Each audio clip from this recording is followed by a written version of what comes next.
What's up, y'all? It's your girl Mariah here, and today I have some tips for you young aspiring entrepreneurs. And honestly, you may not be young, you may actually already be an entrepreneur. Either way, I think these tips may be useful if you want to grow as a business owner. First off, let me introduce myself so that you know I'm not BSing you. My name is Mariah Clark. I've been an entrepreneur since I was 16. I've had multiple businesses. Today, my primary businesses are real estate and nails. So I am a real estate agent and I'm a nail tech. And so I'm ready to share with y'all the wisdom that I've gained from my experience to help you become a successful entrepreneur. The first thing that young entrepreneurs need to do is figure out your why. You're offering something with some sort of value that would make somebody want to do business with you. Establish what that is and focus on the why. This why is going to be that force that drives you. When you don't feel like getting up in the morning and doing what needs to be done, you remember your why, and that's what keeps you going. In the thick of it, when things get hard and it's not paying off the way you want it to, you might feel like giving up. You have to remember the why. And it has to be important enough for you to keep going when it feels like it's impossible. Also, if you have any particular specific goals, establish your why for those goals as well. This next one is also very important, but you need to educate yourself. You can never know too much. Educating yourself is an investment, and honestly, you should take pride in it. People take you more seriously when you know what you're talking about. When I first became a real estate agent, I went to all of the trainings that my brokerage offered. I knew that whenever I was in a situation where I could possibly get a client, I wanted to know what I was talking about. The people who were instructing these trainings had been selling real estate for years, so I listened. I took notes. Whatever they told me, I did it. I enforced it in my everyday life, and that's how I ended up getting my first few sales. Read some books. Any book about personal development, business.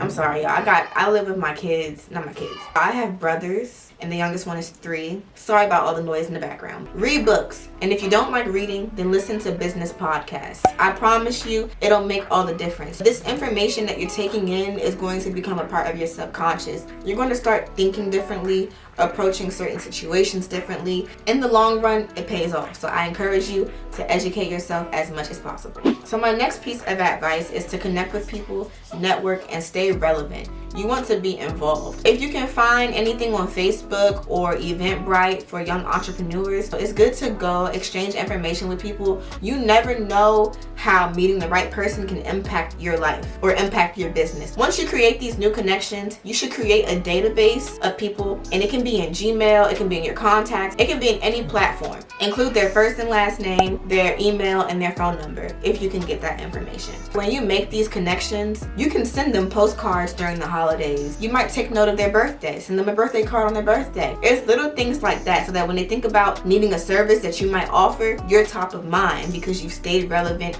you've established that connection with them, and you've maintained it. The next piece of advice that I have for y'all is very, very, very important, and it's knowing your worth. When you establish your prices, you need to stick with them. A lot of people who may be family or friends of family, they may expect you to offer these services at a discounted rate, or they want to get the hookup. You can tell these people no. If you continue to give people discounts, you always get the short end of the stick, and they take you less serious. My people know I don't play about my business. You're going to either pay the price that I give you, or you can find somebody else to do it. And it's okay to let people find somebody else to do it. All money is not good money. The people who are meant for you, they will see your value, and they won't have any problem with paying full price. Especially if you have the education, you have the experience, and you're passionate about what you're doing. So my next piece of advice is more of a mentality thing. Separate business and personal. Plenty of friends and family say that they're going to support me.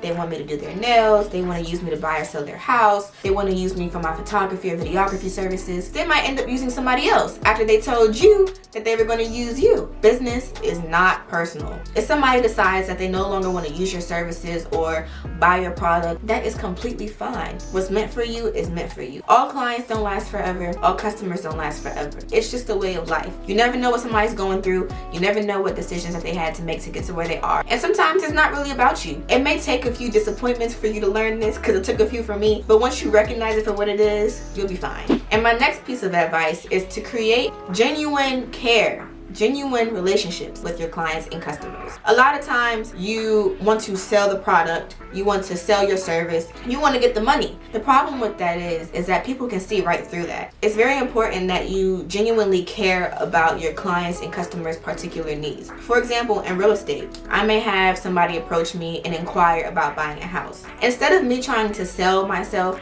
I'm going to ask them to tell me what their needs are. To first of all see if I'm fit to be their realtor, but second of all, let them know that I genuinely care about what it is that they're looking for. Whatever they want or need, it's not my job to convince them out of that so that I can get more money. When they go and tell other people about their experience with you, you want it to be good things said. You don't want it to be, all Mariah did was talk about herself and how long she's been doing real estate, how she's better than everybody else, and this and that. I would much rather my clients say, Mariah really cared about my needs and focused on giving me exactly what I wanted. She was personable. She was a fun person to work with. Don't make it about the money.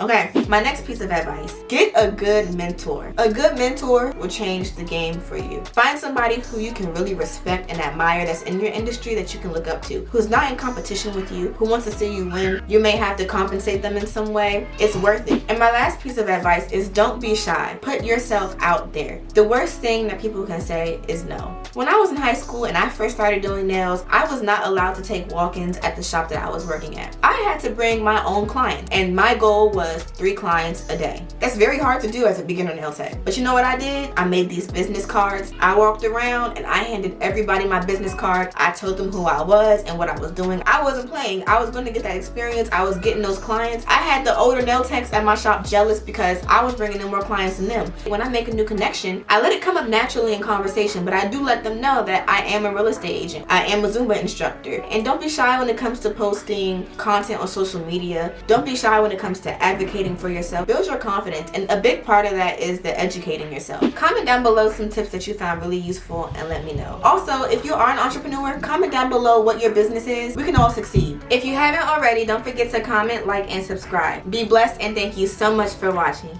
Bye.